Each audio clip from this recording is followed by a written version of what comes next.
क्या हो अगर मैं आपसे कहूँ कि प्यार सिर्फ किसी को पाने का नाम नहीं है, बल्कि खुद को खोकर फिर से पाने की कहानी है। 40 रूल्स ऑफ लव एक ऐसी कहानी है जो आपको तोड़ती भी है और फिर उसी टूटन से आपको एक नया इंसान बनाती है। यह पुस्तक हमें ले जाती है एक ऐसी आध्यात्मिक यात्रा पर जहाँ प्यार सिर्फ एहसास नहीं, एक इबादत बन जाता है, जहाँ हर दर्द, हर बिछड़ाव आपको ईश्वर के और करीब ले जाता है। इन 40 नियमों में छुपी है वो सच्चाई जो आपकी सोच, आपके रिश्तों और शायद आपकी पूरी ज़िंदगी को बदल सकती है। तो अगर आप तैयार हैं इस गहरे, रहस्यमयी और दिल को छू लेने वाले सफ़र के लिए, तो हमारे साथ बने रहिए। हमारे चैनल को सब्सक्राइब करना मत भूलिए। और हाँ, इस वीडियो में जो भी पंक्ति आपके दिल को सबसे ज़्यादा छू जाए उसे कमेंट बॉक्स में ज़रूर लिखें। तो चलिए चलते हैं बिना किसी देरी के इस पुस्तक के अगले भाग की ओर। प्रशिक्षु, बगदाद, 30 सितंबर 1243। मैं शम्स तबरेज के पीछे अपने घोड़े पर चल रहा था। मैंने शम्स से उचित दूरी रखने की कोशिश की, लेकिन फिर भी मेरे लिए खुद को छिपाए रखना मुश्किल हो गया। शम्स बगदाद के एक बाजार में कुछ सामान खरीदने के लिए रुका तो मैंने तय किया कि मैं खुद उसके सामने जाऊंगा। अदरक जैसे बालों वाले मूर्ख, तुम यहाँ क्या कर रहे हो? शम्स ने मुझसे कहा। उसके चेहरे पर आश्चर्य के साथ आनंद का भाव भी था। मैं उसके पास गया और घुटनों पर बैठ गया। मैंने भिखारियों की तरह अपने हाथों और गर्दन को टेढ़ा करके याचना की और कहा, मैं तुम्हारे साथ चलना चाहता हूँ, मुझे भी ले चलो। तुम्हें पता है मैं कहाँ जा रहा हूँ? यह सुनकर मैं चुप हो गया। मैंने इस सवाल पर विचार नहीं किया था।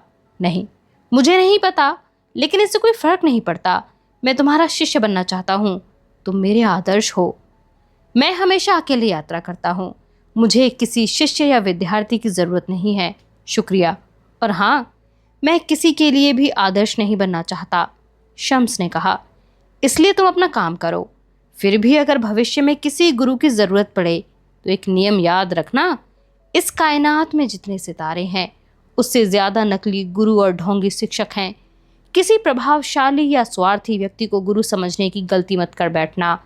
एक सच्चा और आध्यात्मिक गुरु कभी तुम्हारा ध्यान अपनी ओर आकर्षित नहीं करेगा। वह कभी तुमसे आज्ञा पालन करने या प्रशंसा की अपेक्षा भी नहीं करेगा, बल्कि वह तुम्हें अपने भीतर के सौंदर्य को महसूस करना और उसका आदर करना सिखाएगा। सच्चा गुरु शीशे की तरह पारदर्शी होता है, खुदा की रोशनी उसके पार निकल जाती है। मुझे एक मौका दे दो, मैंने फिर कहा। हर विख्यात यात्री की सहायता के लिए कोई उनके साथ होता है। शम्स मेरी बात पर विचार करने लगा। फिर उसने पूछा, क्या तुम्हारे अंदर मेरे साथ चलने की ताकत है? मैं तुरंत कूदकर खड़ा हो गया। मैंने दिल से हामी भर दी और कहा, हाँ, मेरे अंदर ताकत है और वह ताकत मुझे अंदर से प्राप्त होती है। अच्छी बात है, मैं तुम्हें एक काम बताता हूँ। तुम नज़दीक किसी शराब खाने पर जाओ और अपने लिए एक बोतल शराब ले आओ और फिर तुम्हें उसे यहीं बीच बाजार में बैठकर पीना होगा। मुझे फर्श साफ करने की आदत थी, मैं बर्तन धो सकता था और उन्हें शीशे की तरह चमका सकने की मुझ में क्षमता थी। मैं एक बार में सैकड़ों प्याज छील काट सकता था, अदरक कूट सकता था और आध्यात्मिक विकास के नाम पर मुझे ऐसे बहुत से काम करने की आदत थी। लेकिन भीड़ भरे बाजार में बैठकर शराब पीना तो मुश्किल काम था। मैंने शम्स की तरफ डरते हुए देखा। मैं ये काम नहीं कर सकता। अगर मेरे पिता को पता चला तो वह मेरी टांगें तोड़ देंगे। उन्होंने मुझे फ़कीर के सराय में इसलिए भेजा था कि मैं एक अच्छा मुसलमान बन सकूं। लेकिन यह रास्ता तो सही नहीं है। मेरे दोस्त, मेरे परिवार वाले मेरे बारे में क्या सोचेंगे? यह सुनकर शम्स ने मेरी ओर गुस्से से देखा। मैं डर से कांपने लगा। ऐसी कंपन इससे पहले मुझे तब महसूस हुई थी जब मैंने बंद दरवाजों के पीछे से शम्स को छिप कर देखा था। देखा, तुम मेरे शिष्य नहीं बन सकते, शम्स ने कहा। तुम बहुत डरपोक हो, तुम दूसरों की चिंता अधिक करते हो, तुम दूसरों की सहमति पाने को इतने बेचैन हो कि उनकी निंदा सहने की तुम्हारे भीतर हिम्मत नहीं है। यह सुनकर मुझे लगा कि शम्स के साथ जाने का मौका हाथ से निकल रहा था। मैंने तुरंत सफाई देते हुए कहा, मुझे कैसे पता कि तुमने यह सवाल मुझसे क्यों पूछा है? इस्लाम में शराब पीना निषेध है। मुझे लगा कि तुम मेरी परीक्षा ले रहे हो। यह खुदा के साथ खिलवाड़ करने जैसा है। एक दूसरे की निष्ठा जांचने वाले हम कौन होते हैं? शम्स ने कहा। मैं निराश होकर इधर उधर देखने लगा। मुझे शम्स की बातों का अर्थ समझ में नहीं आ रहा था। मैं दुविधा से भर गया। शम्स ने कहा, तुम मेरे साथ चलना चाहते हो, लेकिन तुम इसके लिए बलिदान देने को तैयार नहीं हो। आदमी को अपने जीवन में जो भी चीज़ प्यारी होती है, पैसा, यश, ताकत, सुविधाएं या कोई सुख, उसे पहले वह छोड़ने के लिए तैयार होना पड़ता है। फिर शम्स ने अपने घोड़े की पीठ थपथपाई और कहा, मुझे लगता है तुम्हें अपने परिवार के साथ बगदाद में ही रहना चाहिए। तुम किसी अच्छे व्यापारी को खोजो और उसके शिष्य बन जाओ। मुझे लगता है कि तुम एक दिन अच्छे व्यापारी बन सकते हो। लालच कभी मत करना। अगर तुम्हारी अनुमति हो तो मैं जाना चाहता हूँ। यह कहकर शम्स ने मुझसे अलविदा कहा, घोड़े की पीठ थपथपाई और दुनिया को पीछे छोड़कर आगे निकल गया। मैंने अपने घोड़े पर बगदाद की सीमा तक शम्स का पीछा किया, लेकिन हमारे बीच की दूरी बढ़ती गई। आखिर में वह मुझे सिर्फ एक बिंदु जितना दिख रहा था और फिर कुछ देर के बाद वह बिंदु भी ओझल हो गया। लेकिन मुझे शम्स के जाने के बाद भी उसकी दृष्टि का भार अपने ऊपर महसूस हो रहा था। एला, नॉर्थम्पटन, 24 मई 2008। सुबह का नाश्ता दिन का सबसे ज़रूरी आहार होता है। एला का इस बात में विश्वास था और उसका यह मानना था कि नाश्ता अच्छा हो तो दिन भी अच्छा बीतता है। उसने महिलाओं की एक पत्रिका में पढ़ा था कि उन परिवारों की तुलना में जहां लोग ठीक से खाए बिना घर से जल्दी में निकलते हैं, भरपेट नाश्ता करने वाले परिवार अधिक मिलजुल कर रहते हैं। एला का इस शोध में पूरा विश्वास था। फिर भी उसने उन पत्रिकाओं में वर्णित आनंद को सचमुच कभी अनुभव नहीं किया था। नाश्ते के बारे में एला का अनुभव ब्रह्मांड में आकाश गंगाओं के टकराने जैसा था, जहां परिवार का हर सदस्य अपनी धुन पर अलग चलता था। सबको अलग खाना चाहिए था। यह बात मिलकर खाने वाली बात से बिल्कुल अलग थी। टेबल पर एकता कैसे होगी जहां किसी को ब्रेड जैम चाहिए तो किसी को शहद वाले कॉर्नफ्लेक्स, तीसरे को अंडे चाहिए तो चौथा व्यक्ति कुछ भी खाना नहीं चाहता। फिर भी एला को लगता था कि नाश्ता बहुत महत्वपूर्ण होता है। वह रोज़ बड़ी मेहनत से सब कुछ बनाती थी और उसकी कोशिश रहती थी कि घर का कोई सदस्य दिन की शुरुआत बिस्किट या जंक फूड से ना करे। परंतु उस दिन एला रसोई में घुसी तो कॉफ़ी या संतरे का जूस बनाने या ब्रेड सेकने की बजाय एला ने सबसे पहले लैपटॉप चालू किया और अजीज का ईमेल चेक किया। उसे खुशी हुई कि एक ईमेल आया था। प्रिया एला, मुझे ये जानकर बहुत खुशी हुई कि तुम्हारे और तुम्हारी बेटी के बीच गलतफहमी दूर हो गई है। जहाँ तक मेरा सवाल है, मैं मोमो स्टेनिंगो गांव से कल निकल गया था। यह आश्चर्य की बात है कि मैं वहाँ कुछ ही दिन रहा, लेकिन जाते समय मुझे दुख हो रहा था। क्या मैं ग्वाटेमाला के इस गांव को फिर कभी देख पाऊंगा? मुझे नहीं लगता। मैं जब भी किसी पसंद की जगह को अलविदा कहता हूँ तो मुझे लगता है कि मैं पीछे अपना एक अंश छोड़ जा रहा हूँ। हम चाहे मार्को पोलो की तरह पूरी दुनिया की यात्रा कर लें या जन्म से मृत्यु तक एक ही स्थान पर रहें, लेकिन मुझे लगता है कि यह जीवन कई जन्म और मृत्यु का एक चक्र है। समय आता है और चला जाता है। हमें नए अनुभव पाने के लिए पुराने अनुभवों को छोड़ना पड़ता है। क्या तुम्हें ऐसा नहीं लगता? मैं जब मोमो स्टेनिंगो गांव में था तो मैंने ध्यान के दौरान तुम्हारा आभा मंडल देखने की कोशिश की। मुझे उसमें 3 रंग नजर आए, हल्का पीला, हल्का नारंगी और एक भड़कीला बैंगनी रंग। मुझे लगता है यही तुम्हारे रंग हैं। मेरे विचार से ये सब मिलकर बहुत सुंदर लगते होंगे। ग्वाटेमाला में मेरा अंतिम पड़ाव शजूल नाम का एक छोटा सा शहर है, जहाँ घर बड़े सुंदर होते हैं और बच्चों की आंखें उनकी उम्र से कहीं ज़्यादा परिपक्व होती हैं। घर की औरतें किसी भी उम्र की हों, बहुत सुंदर कशीदाकारी करती हैं। मैंने एक बूढ़ी औरत से कुछ मांगा। उसने मुझसे कहा कि यह नॉर्थम्पटन में रहने वाली एक महिला के लिए है। फिर कुछ सोचकर उसने एक ढेर में से कुछ निकालकर मुझे दिया। मैं खुदा की कसम खाकर कहता हूँ कि उस ढेर में लगभग हर रंग के 50 परिधान होंगे, लेकिन उस औरत ने तुम्हारे लिए जो निकाल कर दिया उसमें वही 3 रंग हैं जो मैंने तुम्हारे आभा मंडल में देखे थे, पीला, नारंगी और बैंगनी। मुझे लगता है कि तुम्हें इस संयोग के बारे में अवश्य पता होना चाहिए। क्या तुम्हें कभी महसूस हुआ है कि हमारी बातचीत भी मात्र संयोग नहीं है? सादर अजीज नोट। तुम चाहो तो मैं तुम्हें ईमेल पर तस्वीर भेज सकता हूँ, या कहो तो हम कभी कॉफ़ी पीने के लिए मिलेंगे, तो मैं इसे लेकर आऊँगा। एला आंखें बंद करके अपने आभामंडल के रंगों को इर्द गिर्द महसूस करने लगी। यह बड़ी रोचक बात थी कि जो छवि उसके दिमाग में उभरी वह बड़ी उम्र की नहीं बल्कि उसके बचपन की थी। उस समय वह लगभग 7 वर्ष की रही होगी। एला के मन में बहुत सी बातें उठने लगीं। कई ऐसी यादें जो वह पीछे छोड़ आई थी उसे फिर याद आ गईं। उसकी माँ पिस्ता रंग का एप्रन पहनकर खड़ी थी और उसके हाथ में एक कप था। उसके चेहरे पर दर्द था और दीवारों पर कागज से बने दिल लटक रहे थे जो रंगीन और चटकीले थे।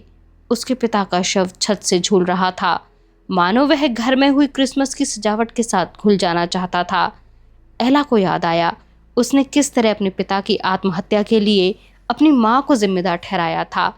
एला ने खुद से वादा किया था कि वह शादी करेगी तो हमेशा अपने पति को खुश रखेगी और अपना जीवन अपनी माँ की तरह टूटने या बिखरने नहीं देगी। अपनी माँ के वैवाहिक जीवन से अपने जीवन को अलग ढंग से जीने के एला ने हर संभव प्रयास किए। यही कारण था कि उसने किसी ईसाई से शादी न करके अपने ही संप्रदाय के व्यक्ति को चुना। फिर एला को महसूस हुआ कि उसके मन में माँ के लिए नफरत नहीं थी। कुछ समय से उनके संबंध अच्छे थे, लेकिन एला को आज भी अतीत को याद करके दुख होता था। तभी एला को अपने पीछे मुस्कुराने की आवाज़ सुनाई दी। उसने मुड़कर देखा तो 4 लोग उसे बड़े आनंद से देख रहे थे। ऑर्ली, आवी, जेनेट और डेविड चारों एक साथ वहां पहुंच गए थे। वे सब एला को ऐसे देख रहे थे मानो वह कोई विचित्र प्राणी हो। वे शायद काफी देर से खड़े थे और उसका ध्यान आकर्षित करने की कोशिश कर रहे थे। अरे गुड मॉर्निंग, एला ने कहा। आपने हमारी आवाज़ नहीं सुनी? ऑर्ली ने आश्चर्य से पूछा। तुम्हारा ध्यान कंप्यूटर पर था, डेविड ने उसकी तरफ बिना देखे कहा। एला की नज़र लैपटॉप की स्क्रीन पर गई। उसने देखा कि अजीज का ईमेल खुला था और स्क्रीन की रोशनी मंद पड़ रही थी। एला ने झटके से लैपटॉप बंद कर दिया। मुझे इस एजेंसी के लिए काफ़ी पढ़ना है, एला ने आंखें फेरते हुए कहा। मैं अपनी रिपोर्ट पर काम कर रही थी। नहीं, ऐसा नहीं है, आप ईमेल चेक कर रही थीं, आवी ने गंभीर स्वर में कहा। बड़ी उम्र के लड़कों को कमियां और झूठ पकड़ने की जल्दी क्यों रहती है, एला ने सोचा। फिर उसे यह सोचकर अच्छा लगा कि घर के बाकी लोगों की इस बारे में रुचि नहीं थी। उनका ध्यान रसोई में खाने की चीज़ों पर था। तभी ऑर्ली ने सबकी ओर से एला से सवाल किया, माँ, आज आपने किसी के लिए नाश्ता नहीं बनाया? एला का ध्यान इस ओर गया कि उसने कॉफ़ी नहीं बनाई थी, अंडे गैस पर नहीं चढ़ाए और ब्रेड टोस्ट भी तैयार नहीं किए थे। हाँ, एला ने अंदर की आवाज़ के साथ सहमति जताई। भीतर की आवाज़ हमेशा सच बोलती है। उसने सोचा, हाँ सही बात है, वह आज नाश्ता बनाना कैसे भूल गई। भाग 2, जल। ऐसी चीज़ें जो तरल हैं, परिवर्तनशील हैं और जिनका पूर्वानुमान नहीं लगाया जा सकता। रूमी, कौन्या, 15 अक्टूबर 1244। पूर्णिमा का चमकदार और पूरा चांद आकाश में बड़े से मोती की भांति लटक रहा था। मैंने बिस्तर से उठकर खिड़की से देखा। चांदनी फैली हुई थी, लेकिन इतना सुंदर दृश्य देखकर भी मेरे दिल की धड़कन शांत नहीं हुई। मेरे हाथ कांप रहे थे। आफंदी, तुर्कों की एक सम्मानित उपाधि। तुम कमज़ोर लग रहे हो। क्या तुमने फिर वही ख्वाब देखा? मेरी पत्नी ने कहा। क्या मैं तुम्हारे लिए पानी लाऊं? मैंने उसे कहा कि चिंता की कोई बात नहीं है और वह सो जाए, क्योंकि वह मेरी कोई मदद नहीं कर सकती। हमारे ख्वाब नियति का हिस्सा होते हैं और खुदा की इच्छा से दिखाई देते हैं। इसके अलावा कोई और भी कारण होगा कि पिछले 40 दिनों से हर रात मुझे एक ही ख्वाब आ रहा था। हर बार उस ख्वाब की शुरुआत अलग ढंग से होती थी। हो सकता है कि वह एक सी हो, लेकिन मैं शायद रोज सोते समय किसी अलग दरवाजे में से उसमें घुसता था। इस बार मैंने खुद को कुरान पढ़ते देखा। वह जगह कुछ परिचित थी, लेकिन मैं वहाँ पहले कभी नहीं गया था। मेरे सामने एक दुबला पतला फकीर बैठा था। उसका चेहरा ढका हुआ था। उसके हाथ में एक मोमबत्ती दान था। जिसमें 5 मोमबत्तियां जल रही थीं और उसकी रोशनी में वह पढ़ रहा था। कुछ देर के बाद मैंने सिर उठाया और फकीर को वह आयत दिखाई जिसे मैं पढ़ रहा था। मुझे देखकर बहुत आश्चर्य हुआ कि मैं जिसे मोमबत्ती दान समझ रहा था वह वास्तव में उस आदमी का दाहिना हाथ था। उसने अपना हाथ मुझे पकड़ा दिया था और उसकी 5 उंगलियां जल रही थी। मैं घबराकर आसपास पानी तलाशने लगा, लेकिन मुझे पानी नजर नहीं आया। मैंने दुशाला उतारा और आग बुझाने के लिए फकीर के हाथ पर डाल दिया। जब मैंने दुशाला उठाया तो फकीर गायब हो गया था और वहां केवल मोमबत्तियां जल रही थी। यहाँ से आगे हर बार वह ख्वाब एक सा रहता था। मैं फकीर को पूरे घर में तलाशता, हर कोने में उसे खोजता। फिर मैं बाहर आंगन में गया। चमकीले पीले रंग के पानी में गुलाब के फूल खिले थे। मैंने फकीर को पुकारा, उसे कई बार आवाज़ दी, लेकिन मुझे कोई नज़र नहीं आया। तुम कहाँ हो? वापस आ जाओ। अचानक किसी अशुभ सहज बोध से मैं वहां बने कुएं के पास गया। मैंने पानी में झांक कर देखा। पहले तो मुझे कुछ नजर नहीं आया, लेकिन मैं लगातार अंदर देखता रहा। फिर मैंने देखा कि कुएं के तल से 2 उदास आंखें ऊपर की ओर मुझे ताक रही थीं। उन्होंने उसे मार दिया, कोई चिल्लाया। शायद वह मैं ही था। वह मेरी आवाज़ थी। उसमें बहुत पीड़ा थी। मैं जोर जोर से चिल्लाने लगा। अचानक मेरी पत्नी ने मुझे गले से लगा लिया और पूछा, अफंदी, क्या तुमने फिर वही ख्वाब देखा? कैरा सोने चली गई और मैं बाहर आंगन में चला आया। उस समय भी मुझे ख्वाब का एहसास हो रहा था। मुझे वह बहुत साफ नजर आ रहा था। मुझे डर लगने लगा। रात की शांति में आंगन में कुएं को देखकर मुझे घबराहट हो रही थी। फिर भी मैं उसके निकट जाकर बैठ गया और पेड़ों के बीच से बहती हवा की सरसराहट सुनता रहा। ऐसे मौके पर कई बार मुझे उदासी और अकेलापन महसूस होता है। मुझे इसका कारण समझ में नहीं आता। मेरा जीवन अच्छा है और मैं संतुष्ट हूँ। मुझे खुशी है कि मुझे अपनी पसंद की 3 चीज़ें जीवन में मिली हैं, ज्ञान, गुण, और मैं खुदा को पाने में, दूसरों की मदद करने में भी सक्षम हूँ। 38 साल की उम्र में मुझे खुदा ने मेरी इच्छाओं से कहीं ज़्यादा दे दिया है।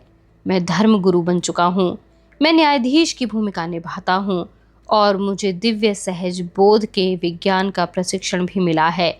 यह वही ज्ञान है जो पैगंबरों, संतों और विद्वानों को अलग अलग तरह से प्राप्त होता है। मेरे स्वर्गीय पिता ने मेरा मार्गदर्शन किया। मुझे अपने समय के बेहतरीन शिक्षकों से ज्ञान मिला और मैंने खुद को और बेहतर बनाने के लिए कड़ी मेहनत की है, क्योंकि मुझे विश्वास है कि खुदा ने मुझे यह दायित्व सौंपा है। मेरे पुराने गुरु सैयद बुरहानुद्दीन कहते थे कि खुदा मुझसे प्यार करते हैं, इसीलिए उन्होंने अपना संदेश लोगों तक पहुंचाने के लिए मुझे चुना, ताकि मैं लोगों को समझा सकूं कि गलत और सही में फ़र्क कैसे किया जाता है। मैं पिछले कई वर्षों से मदरसे में पढ़ाता हूँ। वहाँ शरिया विद्वानों के मतों पर चर्चा करता हूँ, अपने शिष्यों को सिखाता हूँ। उसके अलावा कानून और हदीस यानी इस्लामिक पैगंबर मोहम्मद के कथनों, कार्यों या आदतों का वर्णन करने वाले विवरण की पढ़ाई करता हूँ और शहर की सबसे बड़ी मस्जिद में हर शुक्रवार को उपदेश देता हूँ। मैंने अब तक असंख्य शिक्षकों और शिष्यों को पढ़ाया है। लोग मेरे उपदेश देने और पढ़ाने की कला की प्रशंसा करते हैं तो मुझे अच्छा लगता है। वे बताते हैं कि कैसे मेरी बातों ने उनके जीवन को बदला जब उन्हें मार्गदर्शन की सबसे ज़्यादा ज़रूरत थी। मेरा परिवार मुझसे प्यार करता है। मेरे पास अच्छे दोस्त और ईमानदार शिष्य हैं। मुझे जीवन में कभी किसी तरह का अभाव नहीं रहा। हालांकि पत्नी की मृत्यु से मुझे बड़ा दुख हुआ।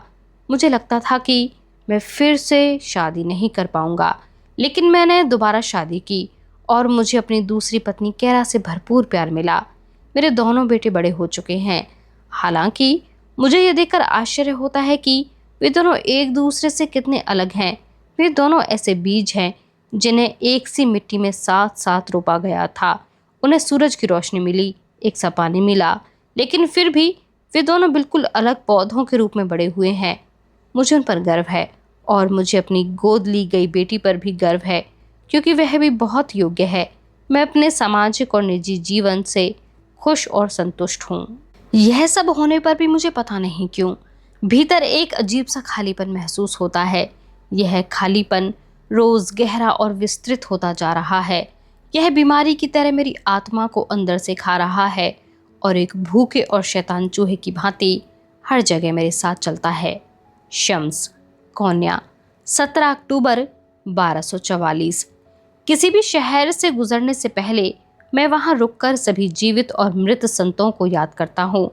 मैं जब भी किसी नई जगह जाता हूँ तो वहां के संतों का आशीर्वाद लेता हूँ। मुझे इससे कोई फर्क नहीं पड़ता कि वह जगह मुसलमानों या ईसाइयों की है या यहूदियों की है। मेरा मानना है कि संत इस तुच्छ भेदभाव से ऊपर होते हैं। संत समूची मानव जाति के होते हैं। मैंने कौन्या को पहली बार देखा तो भी वही किया जो हमेशा करता हूँ। फिर अचानक कुछ अलग हुआ। मुझे हर बार संत आशीर्वाद देते हैं, लेकिन उस दिन ऐसा नहीं हुआ। कौन्या के संत मकबरे की भांति शांत रहे। मैंने दोबारा उन्हें प्रणाम किया और फिर प्रार्थना दोहराई। मुझे लगा शायद उन्होंने मेरी बात नहीं सुनी होगी। फिर भी मुझे कोई आवाज़ नहीं सुनाई दी। तब मुझे लगा कि संतों ने मेरी बात सुन ली है, लेकिन वे मुझे आशीर्वाद नहीं देना चाहते। मुझे बताओ क्या बात है, मैंने हवा से कहा, जिससे वह मेरा संदेश दूर बैठे संतों तक पहुंचा दे। कुछ देर के बाद हवा जवाब लेकर लौटी। उसने कहा, जिस शहर में तुम आए हो यहाँ सब कुछ सिरों पर स्थित है। यहाँ बीच में कुछ नहीं होता। यहाँ शुद्ध प्रेम है या शुद्ध घृणा। हम तुम्हें सतर्क कर रहे हैं कि तुम अपनी जिम्मेदारी पर प्रवेश करो। ऐसा है तो चिंता की कोई बात नहीं, मैंने कहा। मुझे यहाँ विशुद्ध प्रेम मिला तो भी मेरे लिए काफ़ी होगा। मेरी बात सुनकर कौन्या के संतों ने मुझे आशीर्वाद दिया। फिर भी मैं उस शहर में प्रवेश नहीं करना चाहता था। मैं एक वृक्ष के नीचे बैठ गया। मेरा घोड़ा पास ही घास चढ़ने लगा। मैंने दूर से देखा कि कौन्या की मीनारें सूरज की रोशनी में शीशे की तरह चमक रही थीं। बीच बीच में मुझे कुत्तों के भौंकने, गधों के रेंकने, बच्चों के हंसने और दुकानदारों के चिल्लाने की आवाज़ें आ रही थीं। ये एक जीवंत शहर के लक्षण हैं। मैं सोचने लगा कि कौन्या के बंद दरवाज़ों और खिड़कियों के पीछे कैसी खुशी और कैसा दुख होगा। मैं घुमक्कड़ जीवन का आदी हूँ, इसलिए मुझे एक ही शहर में लंबे समय तक रहने के ख्याल से घबराहट होती है। तभी मुझे एक नियम याद आया। मार्ग में आने वाले परिवर्तन से बचने की कोशिश नहीं करनी चाहिए, बल्कि जीवन को सहज रूप में जीना चाहिए। यदि जीवन में कुछ उलट पुलट या बदलाव हो तो भी चिंता नहीं करनी चाहिए। आपको कैसे पता कि भविष्य में होने वाला परिवर्तन वर्तमान जीवन से बेहतर होगा या नहीं। तभी एक आवाज़ सुनकर मेरा ध्यान टूटा। सलाम वालेकुम फ़कीर। मैंने पीछे मुड़कर देखा। एक हट्टा कट्टा व्यापारी खड़ा था। उसकी मूछें लटकी हुई थीं। वह मरियल से बैल द्वारा खींची जा रही गाड़ी पर सवार था। उसका बैल इतना कमज़ोर था कि देखने से लगता था कि वह किसी भी क्षण मर जाएगा। आलेकुम सलाम, खुदा कृपा करे, मैंने पलटकर कहा। तुम यहाँ अकेले क्यों बैठे हो? अगर तुम अपने घोड़े की सवारी से ऊब गए हो तो मैं तुम्हें अपने साथ गाड़ी पर बैठा सकता हूँ, मैंने मुस्कुराकर कहा। शुक्रिया, मुझे लगता है कि मैं तुम्हारी बैलगाड़ी से पैदल ही जल्दी पहुँच जाऊँगा। मेरे बैल को कम मत समझो, उसने चिढ़कर कहा। यह बूढ़ा और कमज़ोर है, लेकिन यह मेरा सबसे अच्छा दोस्त है। उसकी बात सुनकर मुझे अच्छा लगा। मैं घोड़े से नीचे उतरा और मैंने उसे नमस्कार किया। खुदा की बनाई इतनी बड़ी दुनिया में मेरे जैसा तुच्छ प्राणी किसी और को छोटा कैसे कह सकता है, वह चाहे जानवर हो या मनुष्य। मैं तुमसे और तुम्हारे बैल से माफ़ी मांगता हूँ, मैंने कहा। मुझे माफ़ कर दो। मेरी बात सुनकर व्यापारी को हैरानी हुई। वह चुप हो गया और फिर वह सोचने लगा कि मैं उसकी मजाक तो नहीं उड़ा रहा। ऐसा कौन कहता है? उसने मुस्कुराते हुए कहा। तुम कहना चाहते हो वो बैल से माफ़ी वाली बात? मैंने पूछा। हाँ, वह भी, लेकिन मुझसे किसी ने आज तक माफ़ी नहीं मांगी। हमेशा उल्टा ही होता है। मुझे ही दूसरों से क्षमा मांगनी पड़ती है। गलती सामने वाली की हो तो भी मैं ही माफ़ी मांगता हूँ। यह सुनकर मुझे अच्छा लगा। मैंने उससे कहा, कुरान में भी यही लिखा है, हर प्राणी ऊपर वाले की बेहतरीन रचना है। यही नियम है। कैसा नियम? उसने पूछा। खुदा बाहर और भीतर दोनों तरह से तुम्हारा काम करने में व्यस्त है। वह पूरी तरह तुम्हारे लिए समर्पित है। उसकी गति धीमी है, लेकिन वह अपनी मंजिल की ओर धीरे धीरे बढ़ता रहता है। हम लोग कला के अधूरे नमूने हैं और हम पूर्ण होना चाहते हैं। खुदा हमारे साथ अलग अलग व्यवहार करते हैं क्योंकि पूरी मानव जाति कुशल कारीगरी का उत्कृष्ट नमूना है।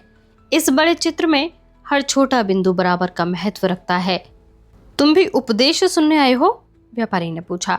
मुझे लगता है कि यहाँ काफी भीड़ हो जाएगी। वह बहुत शानदार व्यक्ति है। यह सुनकर मेरे दिल की धड़कन रुक गई। मैं जानता था कि वह किसकी बात कर रहा है। मुझे बताओ कि रूमी के उपदेश में ऐसी क्या खास बात है? यह सुनकर व्यापारी चुप हो गया। वह तिरछी नजर से क्षितिज की ओर देखने लगा। उसका दिमाग मानो सब जगह होकर भी कहीं नहीं था। फिर वह बोला, मैं एक ऐसे गांव से आया हूँ जहाँ अकाल पड़ा और फिर मंगोल आ गए। उन्होंने हर गांव को जला दिया, उसे लूटकर उजाड़ दिया। लेकिन उन्होंने बड़े शहरों में जो किया वह और भी बुरा था।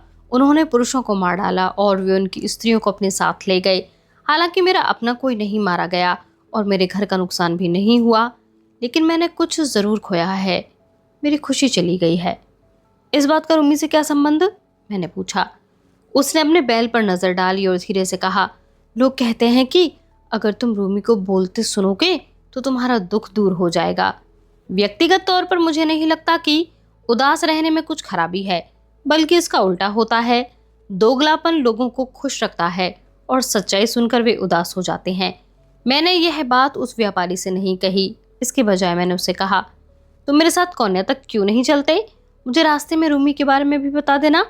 मैंने अपने घोड़े की लगाम बैलगाड़ी से बांध दी और व्यापारी के साथ बैठ गया। अतिरिक्त भार पड़ने से भी बैल को परेशानी नहीं हुई।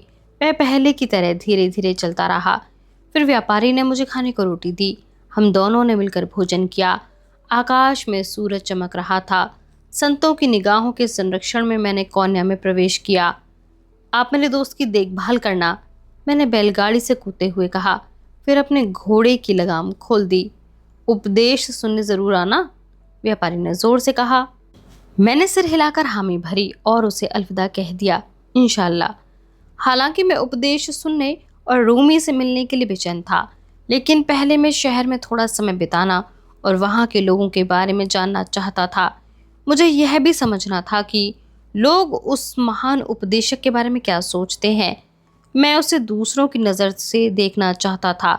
मैं रूमी के दयालु, कठोर और अन्य पहलुओं को समझना चाहता था। हसन भिखारी, कोन्या, 17 अक्टूबर 1244। आप इस बात पर विश्वास करें या नहीं, लेकिन शुद्धिकरण की एक जगह को पावन पीड़ा माना जाता है। मैं अनिश्चितता की स्थिति में फंसे किसी कुष्ठ रोगी सा महसूस कर रहा हूँ। मृत हो या जीवित, दोनों में से मुझे कोई अपने बीच रखना पसंद नहीं करता। माताएं शरारती बच्चों को डराने के लिए मेरी ओर इशारा करती हैं और बच्चे मुझ पर पत्थर फेंकते हैं। मेरे साथ दुर्भाग्य हमेशा चलता है और इसलिए व्यापारी और कारीगर मुझे अपनी दुकान के आगे से तुरंत भगा देते हैं। मुझे देखकर गर्भवती स्त्रियां मुंह फेर लेती हैं। उन्हें डर लगता है कि मुझे देखने से उनके होने वाले बच्चों में पैदाइशी विकार पैदा ना हो जाए। वे इस बात को समझते नहीं हैं कि वे मुझसे जितना दूर रहना चाहते हैं, मैं उनसे उससे भी ज़्यादा दूरी रखना चाहता हूँ। मुझे स्वयं उनकी दयनीय नज़रों को देखना अच्छा नहीं लगता। इस रोग में त्वचा पहले कड़क होती है, फिर काली पड़ जाती है। तन पर अलग अलग रंग और आकार के चकत्ते बनते हैं। ऐसे निशान कंधों, घुटनों, हाथों और चेहरों पर उभर आते हैं। शुरू में बहुत दर्द और जलन होती है, लेकिन फिर दर्द कम हो जाता है क्योंकि शरीर के अंग सुन पड़ जाते हैं। इसके बाद उन चकत्तों का आकार बढ़ने लगता है और धीरे धीरे वे और कुरूप हो जाते हैं। चेहरा तक पहचान में आना बंद हो जाता है। मैं इस बीमारी की अब अंतिम अवस्था में हूँ। मैं अपनी पलकें बंद नहीं कर सकता। मेरे मुंह से थूक और आंखों से आंसू अपने आप बहने लगते हैं। मेरी 6 उंगलियों के नाखून गिर चुके हैं और 7वां गिरने वाला है। अजीब बात यह है कि मेरे शरीर पर अभी बाल हैं, इसलिए मुझे लगता है कि मैं थोड़ा भाग्यशाली हूँ। मैंने सुना है कि यूरोप में कुष्ठ रोगियों को शहर की सीमा के बाहर रखा जाता है। यहाँ हम जैसे लोगों को शहर के भीतर रहने की अनुमति है, लेकिन हमें अपने साथ घंटी रखनी पड़ती है ताकि हम दूसरों को अपनी उपस्थिति के बारे में बता सकें। हमें भीख मांगने की अनुमति है, जो अच्छी बात है, अन्यथा हम भूख से मर जाएंगे। यहाँ जिंदा रहने के 2 तरीकों में से एक है भीख मांगना और दूसरा तरीका इबादत है। ऐसा नहीं कि खुदा कुष्ठ रोगियों की ओर ज़्यादा ध्यान देता है, बल्कि यह इसलिए कि लोग किसी कारणवश यह सोचते हैं कि खुदा हम पर ज्यादा मेहरबान है। इसलिए कुछ लोग हमसे जितनी घृणा करते हैं उतना ही कुछ लोग हमें सम्मान भी देते हैं। वे बीमार, अपाहिज और बूढ़ों के लिए हमसे इबादत करवाते हैं। इस काम का हमें पैसा मिलता है और खाना भी। गलियों और सड़कों पर कुष्ठ रोगियों के साथ कुत्तों से भी बुरा बर्ताव किया जाता है। लेकिन ऐसी जगहों के जहां मौत और निराशा रहती है, हम सुल्तान हैं।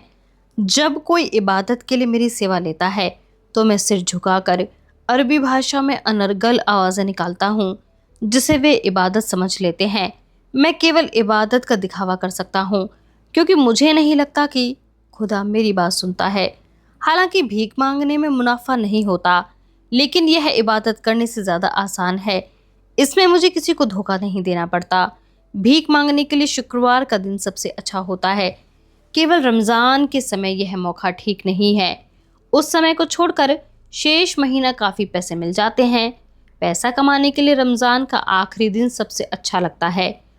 उस दिन लोग गरीबों और भिखारियों को चुन चुन कर भीख देते हैं और अपने पापों का प्रायश्चित करने की कोशिश करते हैं। यह साल का वह दिन है जब लोग भिखारियों को दूर नहीं भगाते, बल्कि वे उन्हें खोजते हैं। भिखारी जितना अधिक दयनीय दिखता है उतना ही बेहतर। लोगों को दानशीलता और उदारता का दिखावा करने की इतनी इच्छा होती है कि वे न केवल भीख देने की होड़ लगाते हैं, बल्कि हमसे लगभग प्रेम करने लगते हैं। आज का दिन भी काफ़ी मुनाफे वाला हो सकता है क्योंकि रूमी शुक्रवार को उपदेश देता है। मस्जिद में पहले से ही काफ़ी भीड़ है।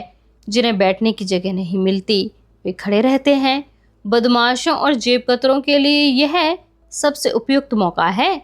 मेरी तरह वे लोग भी भीड़ में यहाँ वहाँ बिखरे हुए हैं। मैं मस्जिद के द्वार के ठीक सामने एक वृक्ष की ओर पीठ किए बैठ गया। हवा में बारिश की सुगंध और आसपास के लिए फूलों की खुशबू मौजूद थी। मैंने भीख का कटोरा सामने रख दिया।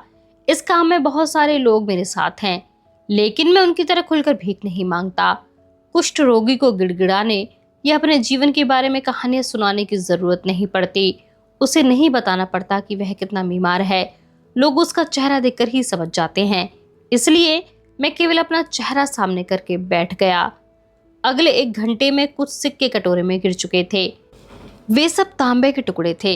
मैं सोने का सिक्का चाहता था जिस पर सूरज, चांद और सिंह अंकित हो।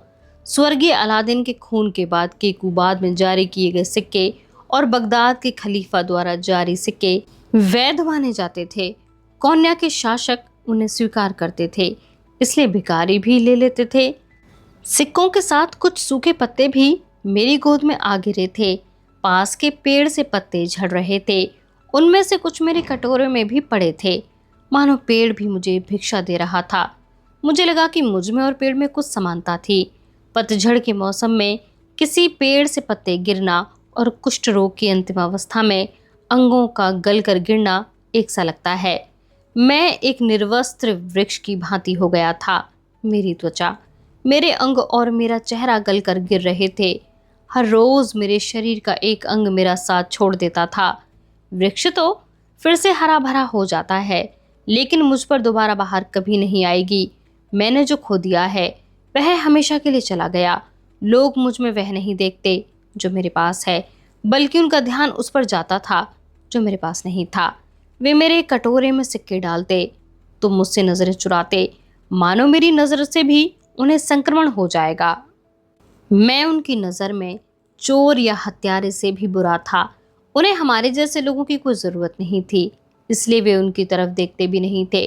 वे मुझे देखते तो उन्हें लगता कि मौत उनकी ओर देख रही है। वे इतने नज़दीक से मौत का भद्दा चेहरा देखने से डरते थे। अचानक वहाँ हलचल होने लगी। मैंने सुना कोई चिल्ला रहा था, वह आ गया, वह आ गया। निस्संदेह वह रूमी की बात कर रहा था।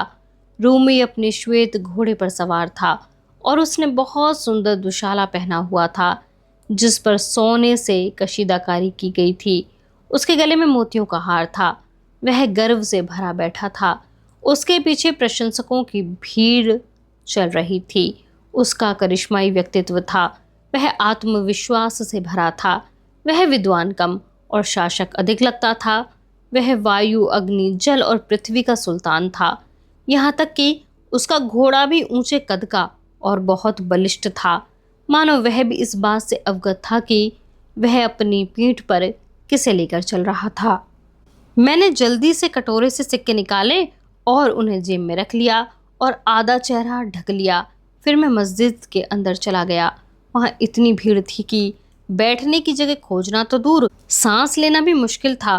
कुष्ठ रोगी होने का एक फायदा यह था कि भीड़ कितनी भी हो, मुझे बैठने की जगह मिल ही जाती थी, क्योंकि मेरे निकट कोई बैठना नहीं चाहता था।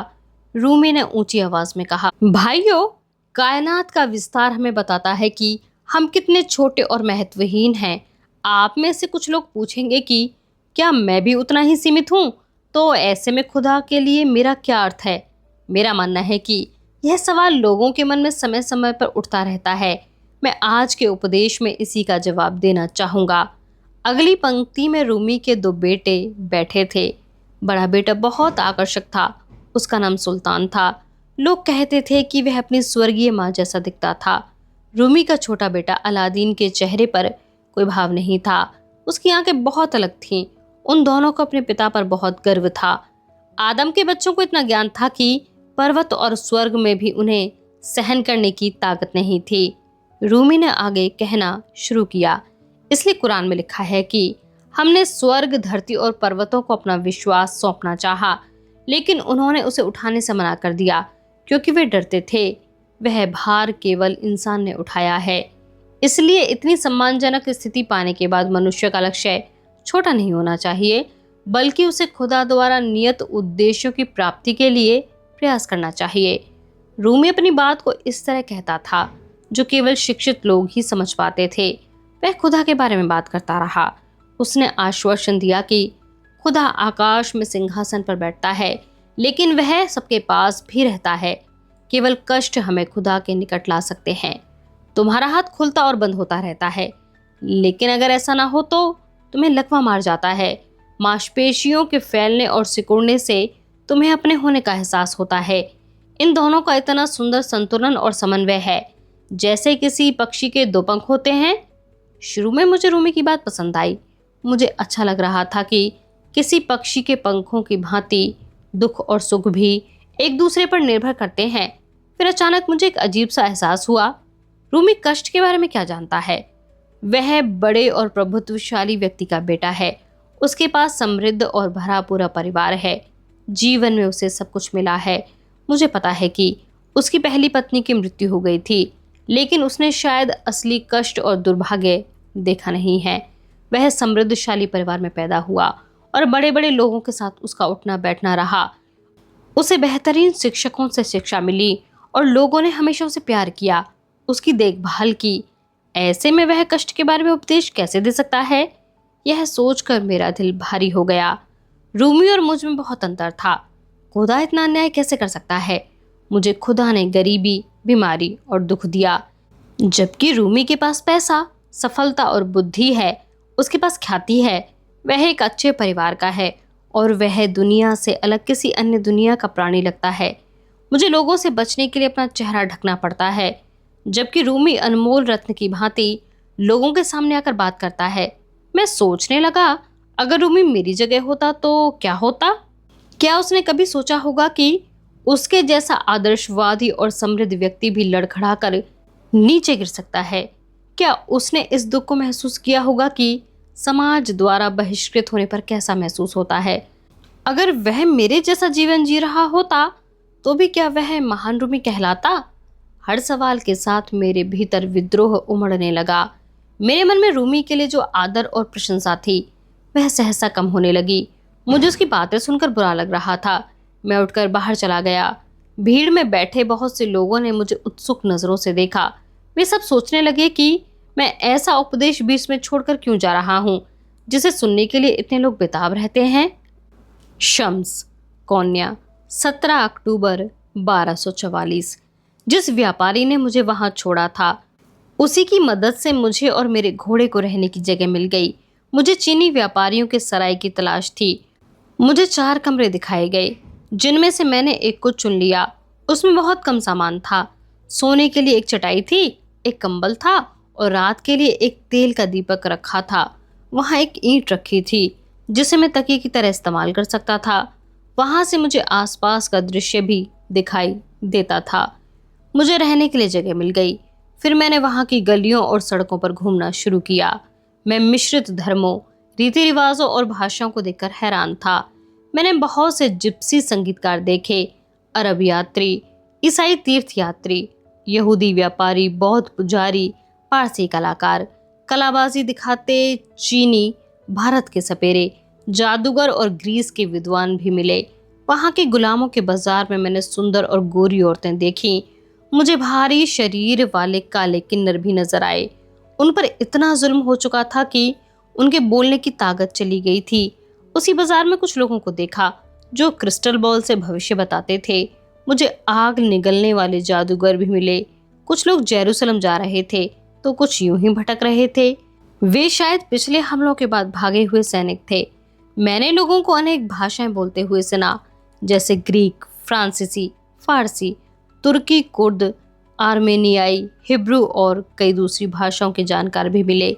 कई भाषाएं तो ऐसी थीं जिन्हें मैं पहचान तक नहीं पाया। वे एक दूसरे से इतने अलग थे, फिर भी लोग आराम से घुल मिल कर रहते थे, मानो वे सब छोटे छोटे टुकड़े थे जिन्हें मिलकर किसी अधूरे काम को पूरा करना था। वह हलचल भरा शहर था। वहां हर समय बदलाव होता रहता था, कुछ घटता बढ़ता रहता था।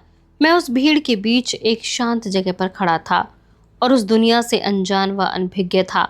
फिर भी मेरे मन में वहां संघर्ष करते, कष्ट सहते लोगों के लिए प्रेम उमड़ रहा था। मैंने उन लोगों को देखा तो मुझे एक और नियम याद आया। पवित्र और शुद्ध जगह पर खुदा से प्रेम करना बहुत आसान होता है, लेकिन कमियों और त्रुटियों से भरे इंसानों से प्यार करना मुश्किल होता है। याद रखो, आदमी केवल उसे जान सकता है जिसे वह प्रेम करता है। प्रेम के बिना ज्ञान प्राप्त नहीं हो सकता। जब तक हम खुदा की रचना से प्रेम नहीं करना सीखते, हमें कभी सच्चा प्रेम नहीं मिलेगा और ना ही हम खुदा के विषय में सही ढंग से जान पाएंगे।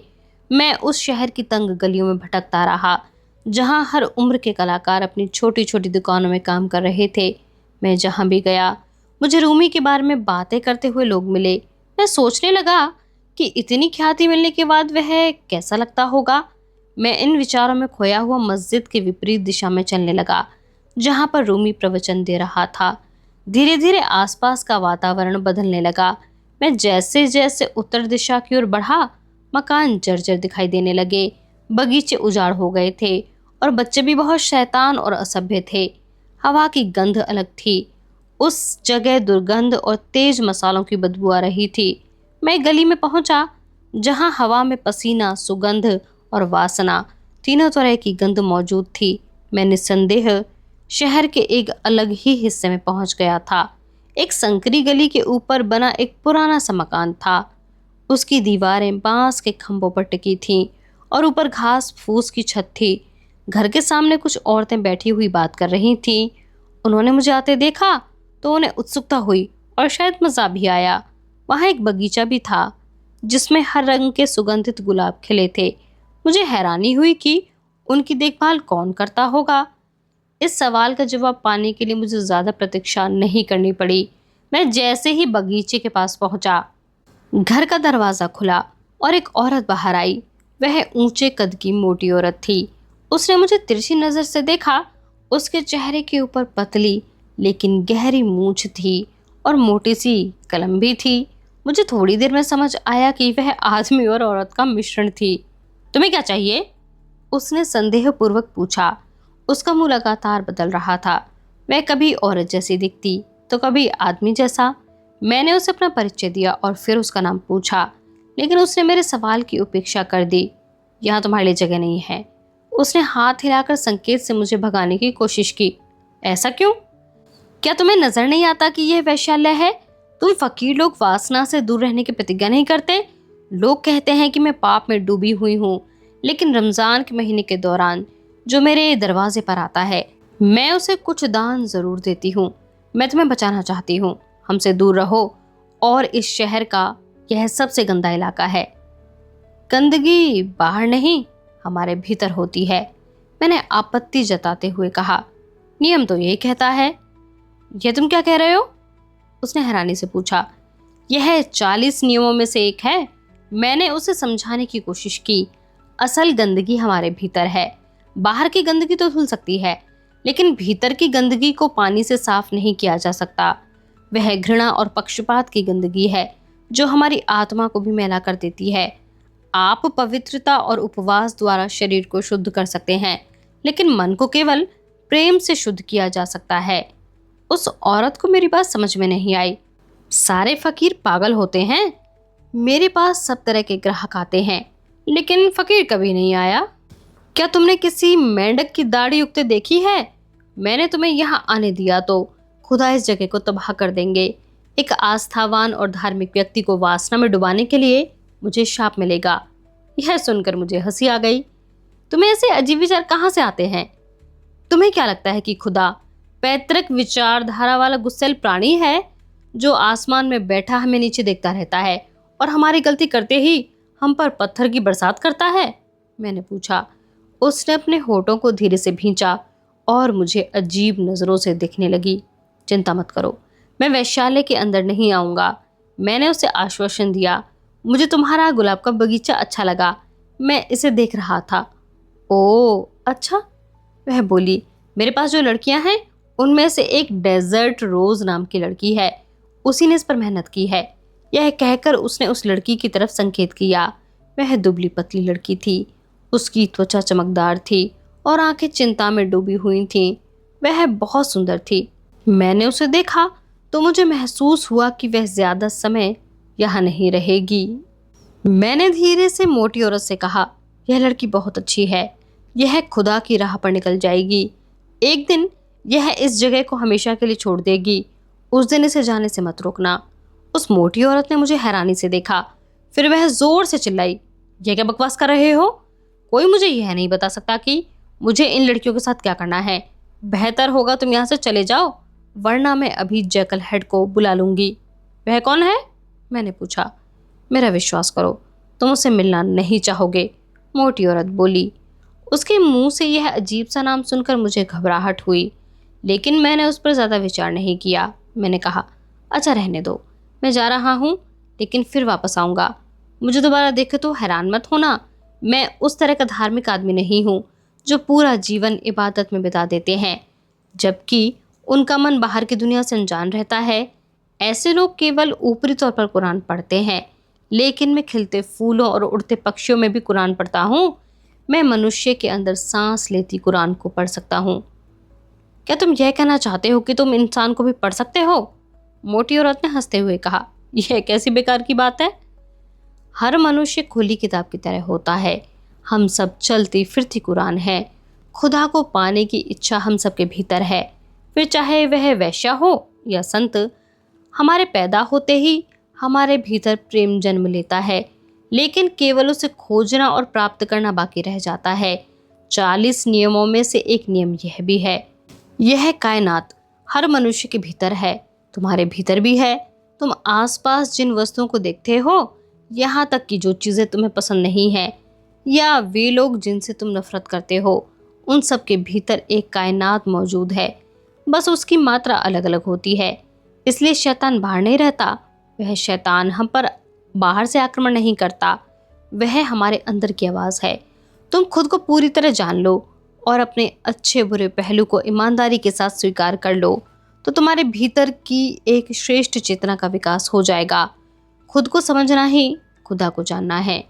मेरी बात सुनकर मोटी औरत ने दोनों हाथ जोड़कर अपनी छाती पर रखे और फिर धीरे से आगे की ओर झुककर मेरी ओर देखने लगी। फिर वह बोली, फकीर होकर वैश्या को उपदेश देते हो? मैं तुम्हें चेतावनी देती हूँ कि मैं तुम्हारे इन मूर्खतापूर्ण विचारों से किसी को प्रभावित नहीं होने दूंगी। बेहतर होगा कि तुम मेरे इस वैश्यालय से दूर रहो। यदि तुमने ऐसा नहीं किया तो मैं खुदा की कसम खाकर कहती हूँ कि जैकल हेड तुम्हारी कैंची की तरह चलने वाली यह जबान काट देगा और मैं उसे मज़े से खा जाऊंगी। एला, नॉर्थम्पटन, 28 मई 2008। एला की मनोदशा ठीक नहीं थी। वह उठी तो उदास थी, लेकिन यह रोने वाली या नाखुशी वाली उदासी नहीं थी। वह मुस्कुराना नहीं चाहती थी। उसे लगा कि वह एक ऐसे मोड़ पर पहुंच गई जिसके लिए वह तैयार नहीं थी। रसोई में कॉफ़ी बनाते हुए उसने दराज से एक सूची निकाली जिसमें उसने अपने लिए कुछ नियम बनाए थे। फिर वह उन्हें पढ़ने लगी। 40 साल का होने से पहले करने वाले 10 काम। 1, समय का बेहतर इस्तेमाल करना है और अधिक नियोजित होना है और समय का भरपूर उपयोग करना है। दिन की योजना बनाने के लिए एक नया प्लानर खरीदना है। कर लिया। 2, खाने में खनिज और एंटीऑक्सीडेंट्स ज़्यादा लेने हैं। कर लिया। तीसरा, झुर्रियाँ कम करने के लिए कुछ करना होगा। इसके लिए अल्फा हाइड्रोक्सी उत्पाद का इस्तेमाल करना होगा और नई लॉरियल क्रीम लगानी है। कर लिया। 4, घर के पर्दे बदलने हैं, नए पौधे और नए कुशन लेने हैं। कर लिया। 5, जीवन के सिद्धांत और आस्था का मूल्यांकन करना है। आधा कर लिया। 6, मीट छोड़ना है, हर सप्ताह स्वास्थ्यवर्धक खाना पकाना है। आधा कर लिया। 7, रूमी की कविताएं पढ़नी है। कर लिया। 8, बच्चों को ब्रॉडवे म्यूजिकल घुमाने ले जाना है। कर लिया। 9, खाना पकाने की किताब लिखना शुरू करना है। नहीं किया। 10, प्रेम के लिए हृदय का दरवाज़ा खोलना है। एला शांत और स्थिर नज़रों से उस 10वें काम को देखती रही। उसे समझ में नहीं आया कि वह क्या टिप्पणी करे। उसे यह भी नहीं पता था कि उसका इस बात से क्या आशय था। उसे लिखते समय वह क्या सोच रही थी। वह शायद स्वीट ब्लास्फेमी पढ़ने का असर होगा। उसने खुद से कहा। एला उस किताब को पढ़ने के बाद से प्रेम के विषय में काफ़ी सोचने लगी थी। प्रिय अजीज, आज मेरा जन्मदिन है। मुझे लग रहा है कि मैंने जीवन का एक महत्वपूर्ण पड़ाव पार कर लिया है। लोग कहते हैं कि 40 की आयु पूरा करना महत्वपूर्ण क्षण होता है, विशेषकर औरतों के लिए। लोग यह भी कहते हैं कि 40 की आयु 30 को दोबारा पाने जैसी है और 60 पर पहुंचकर फिर से 40 जैसा महसूस होता है।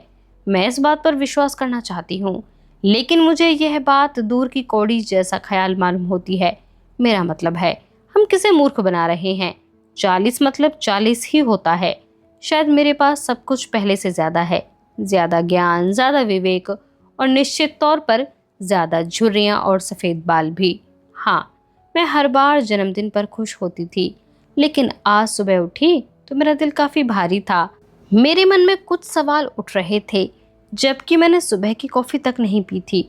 मैं सोच रही हूँ कि मैं अब तक अपना जीवन जैसे बिताया है, क्या मैं आगे भी इसे जीना चाहूँगी। मुझे यह सोचकर अचानक डर लगने लगा। क्या होगा यदि इस सवाल के जवाब में हाँ और ना दोनों के एक जैसे और खतरनाक परिणाम निकले। इसलिए मैंने एक तीसरा जवाब खोजा है, शायद। शुभकामनाएं, एला। पुनश्चय, मैं माफ़ी चाहती हूँ कि मैं इससे ज़्यादा खुशी भरी ईमेल नहीं लिख पाई। मुझे पता नहीं क्यों, लेकिन आज मेरा मन उदास है। मैं इसका कारण नहीं बता सकती। यह शायद 40 का पूरा हो जाने से अलग किस्म का भाव है। मुझे लगता है कि इसी को लोग मिड लाइफ क्राइसिस कहते हैं। प्रिय एला, जन्मदिन मुबारक हो। स्त्री और पुरुष दोनों के लिए 40 की उम्र बहुत सुंदर होती है। क्या तुम्हें पता है कि सूफियों की विचारधारा में 40 की आयु एक बेहतर और उच्च आध्यात्मिक जागृति की अवस्था को दर्शाती है। जब हम शोक व्यक्त करते हैं तो वह 40 दिन तक चलता है। बच्चा जन्म लेता है तो उसे भी जीवन ठीक से शुरू करने में 40 दिन लग जाते हैं। हमें किसी से प्यार हो जाता है तो उन भावनाओं को लेकर आश्वस्त होने में भी 40 दिन का समय लगता है। नोआ की बाढ़ भी 40 दिन तक चली थी। पानी ने जीवन को पूरी तरह तबाह कर दिया था, लेकिन उसी के साथ अशुद्धियां भी धुल गई थीं। मानव समाज ने एक नई शुरुआत की थी, इस्लाम। सूफीवाद में खुदा और मनुष्य के बीच भी 40 श्रेणियां होती हैं। इसी तरह चेतना की 4 मुख्य अवस्थाएं हैं और हर अवस्था में 10 श्रेणियां हैं, जिससे कुल मिलाकर 40 अवस्थाएं बनती हैं। ईसा मसीह जंगलों में 40 दिनों तक भटकते रहे। मोहम्मद को पैगंबर बनने का संदेश मिला तो उनकी भी उम्र 40 वर्ष थी। बुद्ध ने वृक्ष के नीचे 40 दिन तक तपस्या की और शम्स के 40 नियम तो विख्यात हैं ही। 40 वर्ष पर हमको एक नया अभियान, नया उद्देश्य, नया जीवन मिलता है। मुझे लगता है कि यह बहुत शुभ अंक है। इसके लिए तुम्हें बधाई। बूढ़ा होने की चिंता बिल्कुल मत करो। झुर्रियों या सफ़ेद बालों में 40 की ताकत को कमज़ोर करने की क्षमता नहीं होती। सादर, अजीज़। आज का यह भाग यहीं पर समाप्त होता है, लेकिन यह भाग हमें कुछ अधूरे सवालों के साथ छोड़ जाता है, जैसे कि आपके लिए प्यार का मतलब क्या है? क्या वो किसी को पाना है या खुद को समझना? इसी सवाल के साथ मैं आपसे विदा लेती हूँ। लेकिन जाने से पहले अगर इस वीडियो ने आपके दिल को ज़रा सा भी छुआ हो तो चैनल को सब्सक्राइब ज़रूर करें और उस पंक्ति को कमेंट में लिखें जिसने आपको सबसे ज़्यादा सोचने पर मजबूर किया, क्योंकि कभी कभी एक लाइन ही पूरी ज़िंदगी बदल देती है।